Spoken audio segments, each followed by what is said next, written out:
გამარჯობა, BMG TV-ზე წერტილის დროა, მე ვარ BMG-ის მთავარი რედაქტორი და ტელეპროექტ წერტილის ავტორი და წამყვანი ჟურნალისტი თელარა გელანტია. საქართველოს ღია მმართველობის პარტნიორობის ორგანიზაციიდან გარიცხეს. ორგანიზაციიდან, სადაც მთავრობები და სამოქალაქო საზოგადოება ერთად მუშაობენ კორუფციის შემცირებაზე, ინფორმაციის ხელმისაწვდომობის გაზრდაზე და მოქალაქეთა ჩართულობის გაძლიერებაზე. ამის შესახებ გუშინ გახდა ცნობილი სამწუხაროა, მაგრამ ალბათ მოსალოდნელიც იყო იმ რეალობის გათვალისწინებით, რაც საქართველოში არ რადგან მმართველობის პარტნიორობის ორგანიზაცია OGP აერთიანებს დემოკრატიულ და დემოკრატიის გზაზე მდგომ ქვეყნებს, რომლებიც იღებენ ვალდებულებას გახდნენ უფრო გამჭვირვალე და პასუხისმგებლიანი საკუთარი მოქალაქეების წინაშე. ეს არის სივრცე, სადაც მთავრობები და სამოქალაქო საზოგადოება ერთად მუშაობენ. საქართველოს ამ ორგანიზაციის წევრი საქართველო იყო 2012 წლიდან და წლების განმავლობაში ითვლებოდა ერთ-ერთ წარმატებულ მაგალითად. ამას ადასტურებს OGP-ის საქართველოს ვებგვერდის ციფრული არქივით. საქართველოს OGP-ის წევრი ქვეყნების იმ მცირე რიცხვს მიეკუთვნება, სადაც ღია მმართველობის პროცესში სრულად ჩართულია ხელისუფლების ყველა შტო. მსგავს ტექსტებს ამ ვებგვერდზე მრავლად შეხვდებით, მაგრამ ეს იყო ძირითადად 2023 წლამდე. 2024 წელს კი ქვეყანას ღია მმართველობის პარტნიორობის ორგანიზაციაში წევრობა შეუჩერდა და ერთ-ერთი მიზეზი რუსული კანონი იყო. მაშინ OGP-მ მთავრობას მისცა კონკრეტული ვადა 2025 წლის ბოლომდე შეესრულებინა ორი რეკომენდაცია, გაეუქმებინა ყველა ის კანონი, რომელიც ზღუდავს სამოქალაქო საზოგადოებას, მედიისა და მოქალაქეების უფლებებს და დაეცვა გამოხატვის თავისუფლება, შეკრების თავისუფლება და სამოქალაქო საზოგადოების საქმიანობა ფიზიკური და სხვა სახის თავდასხმებისგან. რეკომენდაციების შესრულების ნაცვლად კი არავისთვის უკვე სიახლე არაა, რომ ბოლოს 3 წელიწადში მდგომარეობა ქვეყანაში მკვეთრად გაუარესდა. OGP-დან გამორიცხვა არ არის მხოლოდ საგარეო პოლიტიკის საკითხი, ეს პირდაპირ უკავშირდება თითოეული მოქალაქის უფლებებს, რამდენად თავისუფლად შეიძლება საკუთარი აზრის გამოხატვა, რამდენად დამოუკიდებელია მედია, რამდენად გამჭვირვალეა სახელმწიფო და რამდენად შეუძლია საზოგადოებას ხელისუფლების კონტროლი. ეს გადაწყვეტილება გვაჩვენებს, რომ ქვეყანაში დემოკრატიული ინსტიტუტები არ ფუნქციონირებენ და მოქალაქეთა ხმა აღარ ისმის, ასე აფასებენ ქართული არასამთავრობო ორგანიზაციები OGP-დან საქართველოს გარიცხვას. OGP-ის აღმასრულებელი დირექტორი კი აცხადებს, რომ თუ ორგანიზაციაში დაშვების კრიტერიუმებს ააკმაყოფილებს ჩვენი ქვეყანა, შეიძლება ისევ გავხდეთ მისი წევრი. ვიმედოვნებთ, რომ საქართველო კვლავ შეუერთდება ღია მმართველობის პარტნიორობას მაშინ, როდესაც პირობები გაუმჯობესდება და კვლავ შემოიტანს ენერგიას და ერთგულებას იმ მნიშვნელოვანი მიზნისკენ, რომ მთავრობა უკეთ მუშაობდეს ხალხისთვის, ეწერა აიადან ეიაკუზეს განცხადებაში. უფრო კონკრეტული მაგალითებით, რას ნიშნავს ღია მმართველობის პარტნიორობიდან ქვეყნის გარიცხვა, რატომ და როგორ ეხებათ ეს მოქალაქეებს და ყველაზე მთავარი, რას ამბობს ეს ფაქტი ქართული ოცნების მთავრობაზე, რომელიც გამჭვირვალობის სახელით მიღებული კანონების დახმარებით ცდილობს ქვეყანაში აღარ იყოს დამოუკიდებელი და ძლიერი სამოქალაქო სექტორი და მედია, როგორც მეოთხე ხელისუფლება. არასამთავრობო ორგანიზაცია სამოქალაქო მონაწილეობის ცენტრის ხელმძღვანელი ირაკლი აბესაძეა დღეს წერტილის სტუმარი და გარდა ამ თემისა მომდევნო ნახევარი საათის განმავლობაში ვისაუბრებთ მიმდინარე კვირაში განხორციელებულ საკადრო ცვლილებებზეც, რა ხდება სინამდვილეში ოცნების მთავრობაში. ყოველდღიურ რეჟიმში არის უამრავი საკითხი, ერთობლივად გადასაწყვეტი სამართალდამცავი ორგანოების მიერ. ჩემთვის პირადად შეუძლებელია ყოველდღიურ რეჟიმში თითოეულ საკითხს ვადევნო თვალყური, ამისთვის ახალი თანამდებობის შემოღება არის აბსოლუტურად პრაგმატული და ამას ეფუძნებოდა ჩვენი გადაწყვეტილებაო, ასე ახსნა დღეს ჟურნალისტებთან ირაკლი კობახიძემ მამუკა მდინარაძის ახალი მისია და თანამდებობა. შეგახსენებთ, ის ეგრეთ წოდებული უპორტფელო მინისტრი ხდება, იქმნება სამართალდამცავი ორგანოების კოორდინაციის საკითხებში სახელმწიფო მინისტრის თანამდებობა, რაც შეეხება თავად ირაკლი კობახიძის შესაძლო გათავისუფლებას პრემიერის პოსტიდან, რაზეც ასევე ვრცელდებოდა ბოლო პერიოდში ინფორმაცია, პრემიერმა რა თქმა უნდა უარყო. მოკლედ ამ ეტაპზე ირაკლი კობახიძე არც მოხსნას ელოდება და არც სანქციებს. თქვენ ელოდეთ, რასაც გინდათ, მე არაფერს ველოდებიო, ასე უპასუხა ჟურნალისტის შესაბამის კითხვას მან დღეს. არასამთავრობო ორგანიზაცია სამოქალაქო მონაწილეობის ცენტრის ხელმძღვანელი ირაკლი აბესაძე უკვე შემოგვიერთდა სტუდიაში. საღამოშთების ირაკლი. ძალიან დიდი მადლობა, რომ ხართ ჩვენი სტუმარი. პირველ რიგში მინდა გთხოვოთ საქართველოს ღია მმართველობის პარტნიორობიდან გარიცხვის შეფასება, რაც ალბათ მოსალოდნელი იყო, მაგრამ მაინც რას ამბობს ეს ფაქტი ქართული ოცნების ხელისუფლების მმართველობის სტილზე. მადლობა თელარა, მივესალმები თქვენს ტელემაყურებელს, ყოველთვის გამორჩეულად საინტერესოა თქვენთან სტუმრობა. რაც შეეხება ამ კონკრეტულ ძალიან მძიმე და უიტყოდი შემაშფოთებელ ფაქტს, თქვენ ძალიან დეტალურად აუხსენით საზოგადოებას, რას ნიშნავდა OGP, აქვე უნდა დავამატოთ და აუხსნათ საზოგადოებას, რომ ეს იყო პლატფორმა, რომელიც მათ შორის ეხმარებოდა ხელისუფლებას მთელი რიგი რეფორმების გატარებაში, ანგარიშვალდებულების გაზრდის, საკუთარი საზოგადოების წინაშე, ასავარია გამჭვირვალობის, ანუ ნაკლები კორუფციის, ნაკლები ადამიანის უფლებების დამრღვევი გადაწყვეტილებების მიღების უზრუნველყოფის კუთხით. ეს ნიშნავდა ბევრად უფრო გაზრდილ სახელმწიფო გაზრდილ კომპეტენციის თვალსაზრისით სახელმწიფო ჩინოვნიკებს და ტარდებოდა მნიშვნელოვანი შეხვედრები, ტრენინგები, ფორუმები, სადაც ხდებოდა არა მხოლოდ ურთიერთგამოცდილების გაცვლა, არამედ სპეციალურად მაგალითად თუნდაც საქართველოს სპეციფიკაზე მიღებული რაღაც გადაწყვეტილებების იმპლემენტაცია და სწავლება და ასე შემდეგ. ანუ ეს OGP-დან გარიცხვა არის არა მხოლოდ საქართველოს მოქალაქისთვის სარკე, რომ რეალურად ყავს თავრობა, რომელმაც უარი თქვა მათ წინაშე, ანუ ხალხის, რომელიც წყაროა ნორმალურ სახელმწიფოში ძალაუფლების, ანგარიშვალდებულებისა და გამჭვირვალობის შესახებ, არამედ სხვათა შორის მე თქვენი ტელევიზიის სპეციფიკიდან გამომდინარეც ვიტყოდი, რომ ეს მძიმე სიგნალია ბიზნესისთვისაც, როგორც ადგილობრივი, ისევ მით უმეტეს უცხოელი ინვესტორებისთვის, იმიტომ რომ ეს არის პირდაპირი დადასტურება, რომ აქ გადაწყვეტილებები მიიღება ინკლუზიურობის გარეშე, შესაბამისი დაინტერესებული მხარეები აღარ არიან ჩართული თავრობის მიერ გადაწყვეტილებების მიღებაში, თავრობის მიერ მიღებული გადაწყვეტილებები არის გაუმჭვირვალე, რაც რა თქმა უნდა მათ შორის გარდა ცალკეული მოქალაქეებისთვის სერიოზული პრობლემა არის ბიზნესისთვის და ამის მაგალითად კონკრეტული მაგალითებიც ვიხილეთ ხო ბოლო პერიოდში თუნდაც 6 წელზე უფრო ძველი მანქანების ფაქტობრივად აკრძალვის გადაწყვეტილების მიღება, სადაც არავის ინტერესი სახელმწიფოს არ გაუთვალისწინებია და არანაირი წინასწარი ფართო კონსულტაციები შესაბამის სფეროში ჩართულ თუნდაც ბიზნესთან არ ყოფილა, ამის გადაწყვეტილება იყო მაგალითად თუნდაც უკვე მიღებული გადაწყვეტილება, როდესაც პლასმასის ჭურჭელი აკრძალეს ისე რომ ბიზნესის წარმომადგენლებთან არანაირი კომუნიკაცია არ ქონია და შემდგომ მოუწიათ უკან წაღება, იმიტომ რომ ამ შემთხვევაში ძალიან მსხვილ სეგმენტს შეეხლენდია და მსხვილ ბიზნესს და მიხვდნენ რომ ეს სერიოზული პრობლემა იქნებოდა მათ შორის გადასახადების მობილიზების კუთხით, არ თუნდაც აი ამ ორ მაგალითზე დაყრდნობით შეგვიძლია ვთქვათ რა მოდელის საქართველოს გარიცხა OGP-მ საკუთარი მმართველობა. აი სწორედ ამის გამო, რომ ჩვენ მივიღეთ თავრობა, რომელიც თავს აღარ თვლის აღარ სანგარიშვალდებულად, აღარ თვლის თავს ვალდებულად, რომ შეგეკითხოს საზოგადოების დაინტერესებულ ნაწილს, რას ფიქრობს მის მიერ მიღებულ მისაღებ გადაწყვეტილებაზე, რაც თავარია აღარ არის გამჭვირვალე ელემენტარულად იმასაც კი აღარ გვიხსნის, რაში იხარჯება ის მილიარდობით ლარი, რომელსაც ჩვენს მიერ გადახდილი გადასახადებიდან სახელმწიფო ბიუჯეტში ამობილიზებს. აქედან გამომდინარეც სამწუხაროდ ლოგიკური და სწორია გადაწყვეტილება, რომელიც მიიღო OGP-მ ძალიან სამწუხაროდ და როგორც აღნიშნე, ეს აისახება არა მხოლოდ ცალკეულ მოქალაქეებზე, არამედ მათ შორის ამ ქვეყნის ეკონომიკაზეც, რომელიც ისედაც სახარბიელო მდგომარეობაში ნამდვილად არ არის. კი ბატონო.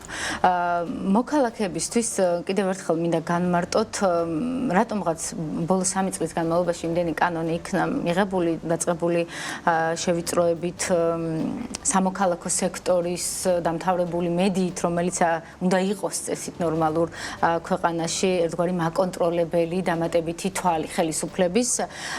თუმცა ადამიანებს სულ მსჯელობდით იმაზე, რომ რაღაცნაირად ეგონათ, რომ NGO სექტორისთვის გრანტებზე წვდომის, ასე ვთქვათ, შეზღუდვა მათ არ შეეხება. ფართო სურათში მათ შორის OGP-დან გარიცხვა რას ნიშნავს ამ მოქალაქეებისთვის, ისევე როგორც რას ნიშნავს ის, რომ დღეს სამოქალაქო სექტორი ვეღარ არის ისეთი ძლიერი, როგორიც იყო. თუნდაც SAIA, რომელიც ადამიანის უფლებებზე აქტიურად მუშაობდა, IDFI, რომელიც ჩემთვის როგორც ბიზნეს ჟურნალისტისთვის იყო ძალიან მნიშვნელოვანი წყარო და მათი კვლევები ყოველთვის იყო ძალიან საინტერესო, მაგრამ დღეს მათ არ აქვთ რესურსი. რას ვკარგავთ ჩვენ მოქალაქეები? არაფერს ვამბობ საჯარო ინფორმაციაზე ხელმისაწვდომობაზეც, რომელიც ისე გართულდა ქვეყანაში და მე პირადად იმდენი უპასუხო წერილები მაქვს აგროვილი სახელმწიფო უწყებებთან, რომ არც აქვს აზრი სასამართლოშიც იჩივლა. ადრე ეს ორგანიზაციებიც გვეხმარებოდნენ, სხვათა შორის ჩვენ ნაცვლად მიდიოდნენ სასამართლოში.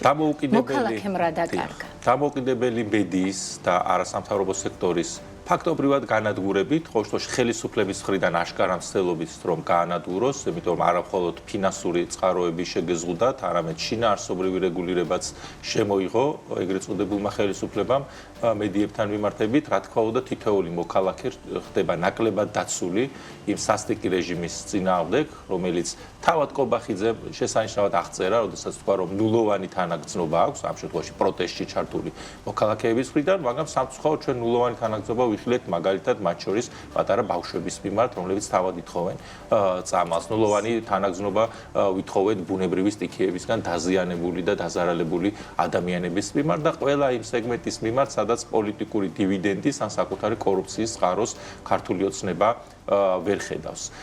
შესაბამისად, ძლიერი მედია თუ ძლიერი არასამთავრობო სექტორი ხელისუფლების დაინტერესებაში საზოგადოებასთან ერთად არის იმ თვალსაზრისით სწორედ, რომ ის არ აძლევს მას უფლებას მოდუნდეს, არ აძლევს მას უფლებას არასწორი მიმართულებებით იფლანგებოდეს ის მატერიალური თუ სახელმწიფო სხვა გაგებით რესურსები, რასაც დღეს ჩვენ ვუყურებთ. ხო, მაგალითად იგივე ავიღოთ დიუშენის სინდრომით დაავადებული ბავშვთა მკურნალობის საკითხი. ხო, ითხოვენ კონკრეტულ თანხას. აღარავინ აღარ ვიცით რეალურად ბიუჯეტის ასე ვთქვათ, გაწერის პროცედურებიდან გამომდინარე თუ ნაკლები ინკლუზიურობიდან გამომდინარე, თუნდაც არასამთავრობო სექტორის სპეციალისტების და ასე შემდეგ მედიის მათ შორის, აღარავინ აღარ ვიცით რეალურად არის თუ არა მაგალითად ამის საკმარისი თანხა. რა თქმა უნდა, ჩვენ ხვდებით და ვიცით, რომ არის თუნდაც მათივე განცხადებებით, როდესაც ძალიან მასშტაბური კორუფციული მხილებები მოუწყეს მათივე გუნდის სხვა კლანს და ვნახეთ, რომ ასეულობით მილიონი და მილიარდობით ლარი იპარებოდა. ანუ კი, რა თქმა უნდა, არის ამ ბავშვების მკურნალობის ფული ბიუჯეტში, მაგრამ ამის ასე ვთქვათ ხილება, ამის გარეთ გამოტანა, ამის ადვოკატირება სამწუხაროდ, რა თქმა უნდა, ხედავთ, რომ ნაკლებად არის შესაძლებელი და სწორედ ეს არის რაც ზიანდება თითოეული სეგმენტი საზოგადოების, რომელსაც ჭირდება რეჟიმისგან დაცვა და რეჟიმთან საკუთარი უფლებების რეალიზება. ამიტომ ამ მიმართულებით, რა თქმა უნდა, ეს მძიმე უკან გადადგმული შედეგის ასახვა კიდევ ერთხელ მინდა საზოგადოებას აუხსნათ. ჩვენ პრობლემები გვაქვს სახელმწიფოსთან, იმიტომ კი არა, რომ OGP-მ გაგვირიცხა. პირიქით OGP-მ გაგვირიცხა, იმიტომ რომ ჩათვალა, რომ ჩვენ დღეს გვყავს რეჟიმი ხელისუფლების სახით, რომელიც აღარ თვლის საჭიროდ ანგარიშვალდებული იყოს თუნდაც უმძიმესი დაავადებით დაავადებული ბავშვების მშობლების მიმართ, რომელიც აღარ თვლის საჭიროდ პასუხისმგებლობა აიღოს თუნდაც იმ უმძიმეს კორუფციულ ფაქტებზე თუ ადამიანურ ტრაგედიებზე, რომლებიც ამ კორუფციას და არაკომპეტენტურ მმართველობას მოაქვს ამ ქვეყანაში და რა თქმა უნდა ასეთი სახელმწიფოს იქ არსებობა უბრალოდ ხაღალზე არსებობას ნამდვილად აზრი არ აქვს. ანუ ეს არის სარკე მორიგ ჯერზე გარედან დაგვანახეს, რას არ უნდა ეგუებოდეს ქართული საზოგადოება და რა თქმა უნდა მათ შორის ესეც უნდა გახდეს ერთ-ერთი მცირე, მაგრამ საფუძველი ფიქრისა ნებისმიერი ადამიანის თავში და გონებაში, რომ რაღაც სერიოზულად არასწორი ხდება ამ სახელმწიფოში და ნამდვილად საჭიროა იმ აქტიურ პროტესტზე შეერთება, რომელსაც საზოგადოების ნაწილი უკვე 500 დღეზე მეტია მიმართავს ამ ქვეყანაში. სამწუხაროდ დღეს არ მოგვეცა საშუალება ირაკლი კობახიძისთვისაც დაგვესვა კითხვა ამ ფაქტთან დაკავშირებით, მაგრამ ალბათ შემიძლია ვივარაუდო, რომ ის სიტყოდა, თუ ჩვენ კითხავდით, რომ დიახ OGP იყო სივრცე და არის, სადაც მთავრობები, სამოქალაქო საზოგადოება ერთად უნდა მუშაობდნენ კორუფციის შემცირებისკენ. მას შეიძლება ეთქვა, რომ ჩვენ ისედაც ვერ ვძვით კორუფციას და ამის მაგალითი არის ბოლო თვეების განმავლობაში არაერთი მაღალი ყოფილი თანამდებობის პირების დაკავება, ხო, პრემიერით ირაკლი ღარიბაშვილით დაწყებული, თქვათ, სუსის ყოფილი უფროსით დამთავრებული. ჩემი კითხვა მდგომარეობს შემდეგში. ბოლო წლების განმავლობაში, როდესაც იგივე სამოქალაქო სექტორი, მედია, საგამოძიებო სიუჟეტებით ამხელდა სხვადასხვა ფაქტთან დაკავშირებით, ამა თუ იმ უწყებას თუ ჩინოვნიკს ამ ყველაფერს ყოველთვის აიგნორებდა ხელისუფლება. აი ამ ფონზე პლუს დამატებული OGP-დან ჩვენი გარიცხვა, რა დასკვნა შეიძლება გამოვიტანოთ, რა დასკვნა შეიძლება გამოიტანოს მოქალაქემ, რომ რამდენად არის ეს სინამდვილეში სისტემური ბრძოლა კორუფციასთან. ვისაუბრია თქვენ გადაცემაში, დიახ, თელარა და ნამდვილად არ არის ამ თვალსაზრისით საერთაშორისო მიმართულებით, მინდა გავიხსენო, რომ მაგალითად 2023 წლიდან უკვე EUTOS ანტიკორუფციულ ქსელს, ეს არის ქვეყნების ქსელი EUTOS ფარგლებში, რომლებიც ანტიკორუფციული ღონისძიებების მიმართულებით თანამშრომლობენ, ყოველწლიური მონიტორინგზე უარი უთხრა ქართულმა ოცნებამ და საერთოდ ქვეყანაშიც კი აღარ შემოუშვა ანტიკორუფციული ქსელის დამკვირვებლები, რაც შეეხება რატომ არ არის კორუფციის წინააღმდეგ ბრძოლა, როდესაც რომელსაც ღარიბაშვილი ციხეშია, ლილუაშვილი ციხეშია, ბურჯულაძე ციხეშია თუ სხვა თქვა თანამდებობის პირები და ყოველდღიურად 1000 კორუფციულ ფაქტზე გვესაუბრებენ. არ არის ორი მომენტის გამო.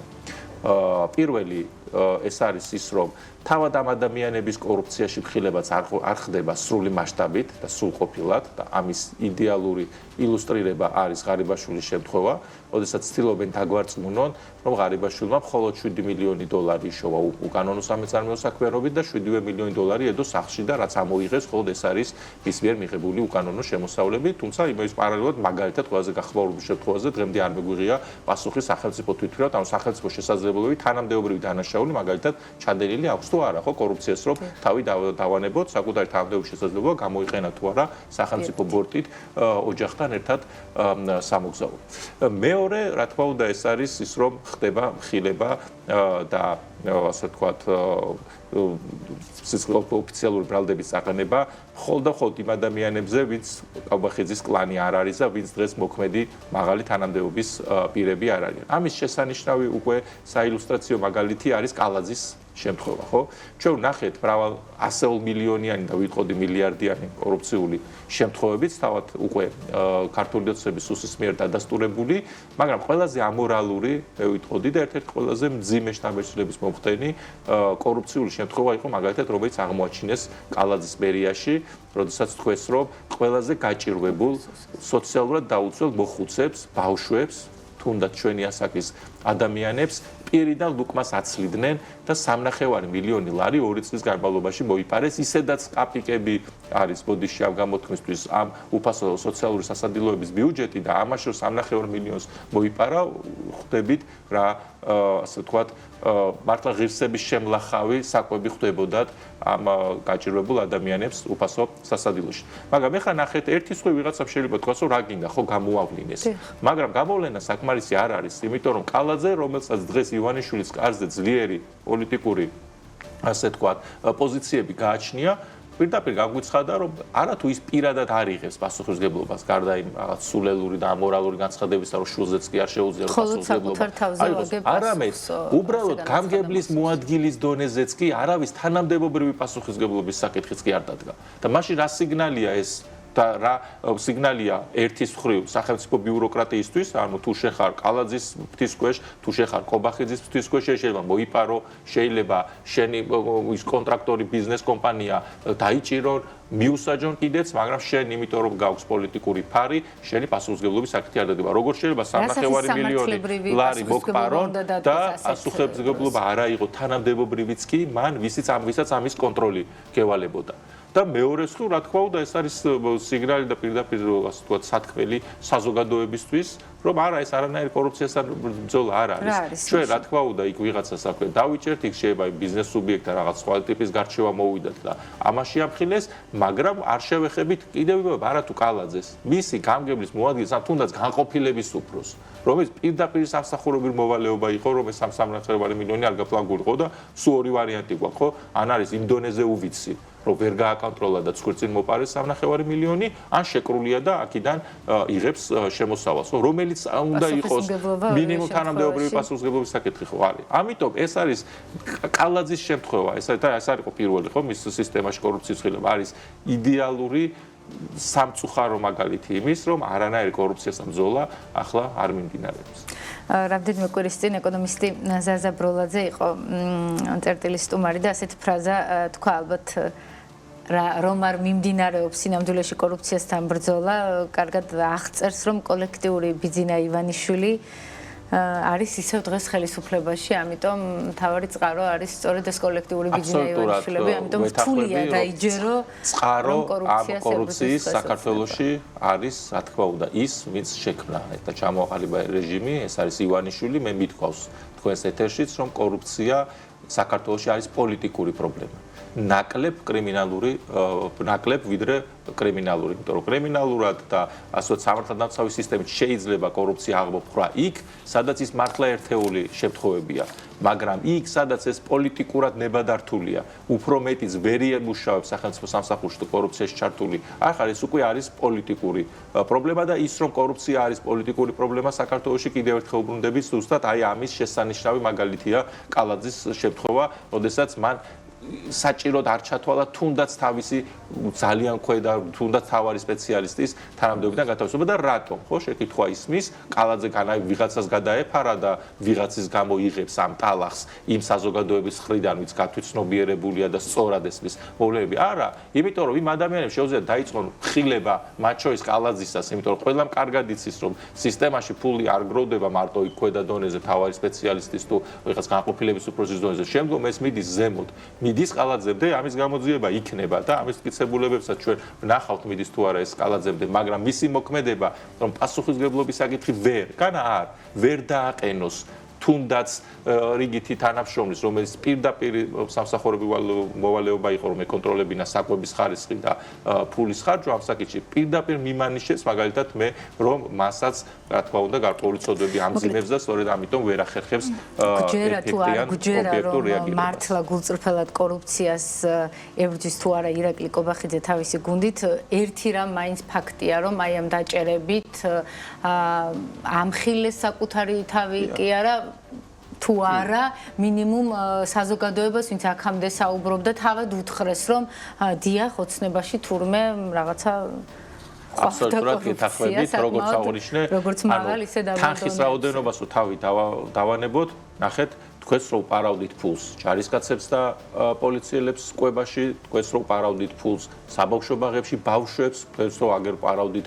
ყველაზე გაჭირვებულ სეგმენტს საზოგადოების ფულს და ლუკმას ვაცლიდით ასე ვთქვათ პირიდან თქვენს რო იპარავდნენ ფულს საერთაშორისო მშრომლის მაგისტრალის მშენებლობიდან რომელიც მართლა საუკუნოვანი პროექტია აი მომდევნო ბევრი საუკუნის განმავლობაში ის იქნება ღერძი ქართული ეკონომიკის და ქართული ეკონომიკის განვითარების და კეთილდღეობის ზრდის ამ ქვეყანაში და აი აქედან თურმე ფულს იპარავდნენ იმ დონეზე რომ ხიდები ენგრეოდათ და გზები დღემდე მაგალითად სამტრედია გრიგოლის კონაკვეთი სადაც მილიარდამდე ლარია დახარჯული ბოლომდე გახსნილიც კი ვერ აქვს 13 წელი გავიდა მონაკვეთს აშენებენ ხო ანუ ეს ყველაფერი გვაჩვენებს რა მასშტაბის გახრწნილი პოლიტიკური სისტემა მივიღეთ კორუფციის თვალსაზრისით და კიდევ ერთხელ ვიმეორებ სწორედ ამიტომ ესეც არის იმის დასტური რომ ჩვენთან პოლიტიკური პრობლემაა კორუფცია ანუ ამ რეჟიმის პრობლემაა კორუფცია და ამ რეჟიმის მოშორების გარეშე ამ კორუფციასთან გამკლავება არის უბრალოდ ოქსიმორონი შეუძლებელი. თუმცა ეს პარტია ყავს დღეს ხელისუფლებაში და დღეს ირაკლი კობახიძემ როგორც ერთ-ერთი კითხვის პასუხად თქვა, ძალიან კარგად ვარ, მშვიდად ვარ, არც სანქციებს ველოდები მათ შორის და თქვენ რასაც გინდათ იმას ელოდეთ. მიმდინარე კვირაში მოულოდნელი არ ყოფილა, იმიტომ რომ მედიაში ამაზე იწერებოდა, მაგრამ განხორციელდა რამდენიმე საკადრო ცვლილება და ერთ-ერთი მთავარი მაინც გახდა მამუკა მდინარაძის უსიდან გადაყვანა ახალ უწყებაში, რომელსაც ქმნიან სამართალდამცავ ორგანოებს გაუწევს ის კოორდინაციასო და პრაგმატულობით ახსნა დღესაც ირაკლი კობახიძემ ეს გადაწყვეტილება. თქვენი აზრით რა არის ამ საკადრო ცვლილების რეალური პოლიტიკური მიზანი? რას უნდა ველოდოთ? თუ კიდევ უფრო პოლიტიზირებულ სამართალდამცავ სტრუქტურებს თუ უბრალოდ მამუკა მდინარაძის დაქვეითება? იმდენად კარიკატურულად ქსელები გამოავლინა და კარგად მუშაობდა.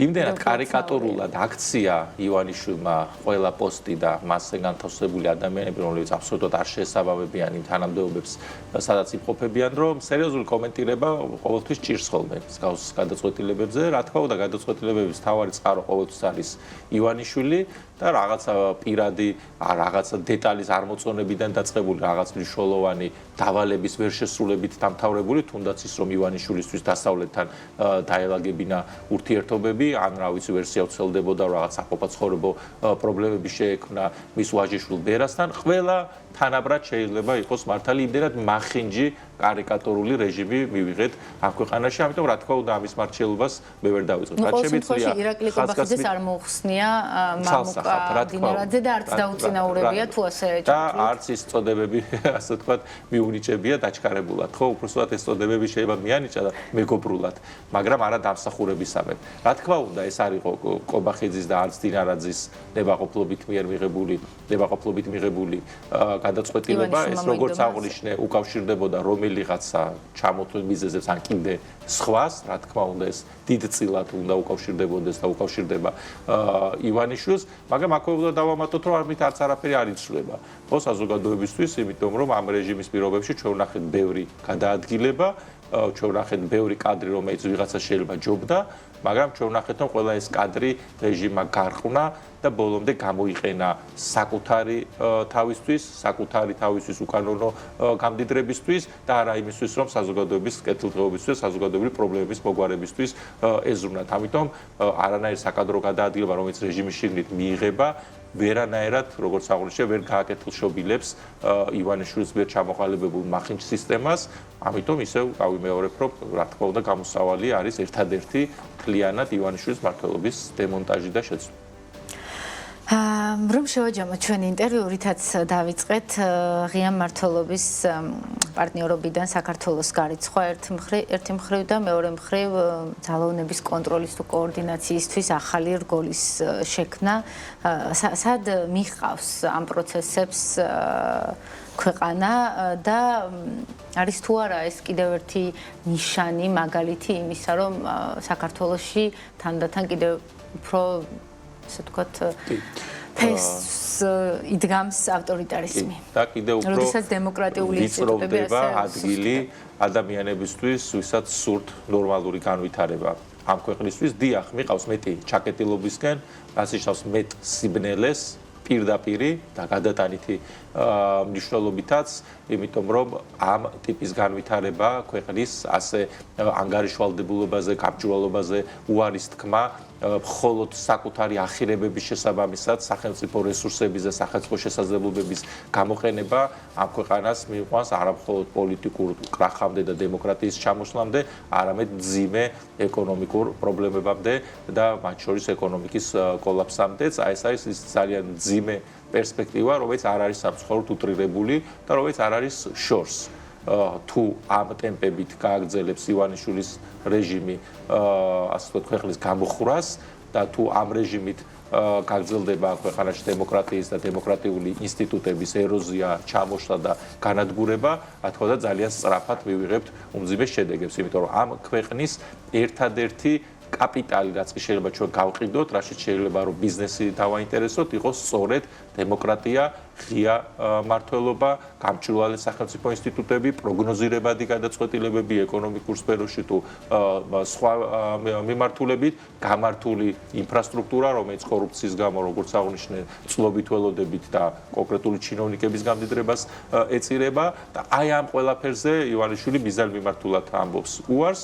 და საკუთარი ამოცანა ღიად აქვს გაცხადებული, გემახსოვრებათ მისი ცნობილი ინტერვიუ და უпростоრად მისი მათ შორის ფილოსოფოსის და მასაც ჰქონდა მსგავსი მოსაზრება გამოთქმული, როდესაც პირდაპირ მოუწოდეს საპროტესტო ელექტორატს, რომ მათ შეუძლიათ რომ ქვეყანა დატოვოს. ხო, ივანიშვილი მაგალითად მოგუწოდებდა, რომ სამუშაოდ წავსულიყავით სხვა ქვეყნებში და შეუძლებელია აქ სამუშაო ადგილები შეგიქმნათ და დაგასაქმოთ. ხო, ანუ საბოლოო ჯამში მისთვის იდეალური მოდელი არის ეს ქვეყანა დაცლილი ადამიანებისგან და ამ ქვეყნის მატერიალურ, ფინანსური თუ სხვა შესაძლებლობების და რესურსების პირადად საკუთარი თავისთვის და საკუთარი ოჯახისთვის მოხმარება. აი ეს არის ის გეზი, საიდანაც მივყავართ. მე მგონი პასუხი ნათელი და ლოგიკურია. წერტილი უნდა დაუსვათ ივანიშვილს და მის აი ამ ძალიან მახინჯ რეჟიმს, რომელიც თუნდაც ბავშვების გადარჩენის საკითხშიც კი არის გულგრილი და ელემენტარული ადამიანური თანაგზრობის დანახება ვერ შეძლეს ოჯახებისთვის. აი ამ უგულობას და ქვეყნის განადგურებას უნდა დაუსვათ წერტილი. მადლობა ირაკლი, საინტერესო ანალიზისთვის. წერტილი დღეს ამით დასრულებულია. ჩვენს კითხვებს პასუხობდა არასამთავრობო ორგანიზაცია სამოქალაქო მონაწილეობის ცენტრის ხელმძღვანელი ირაკლი აბესაძე. მე ხვალამდე გემშვიდობებით.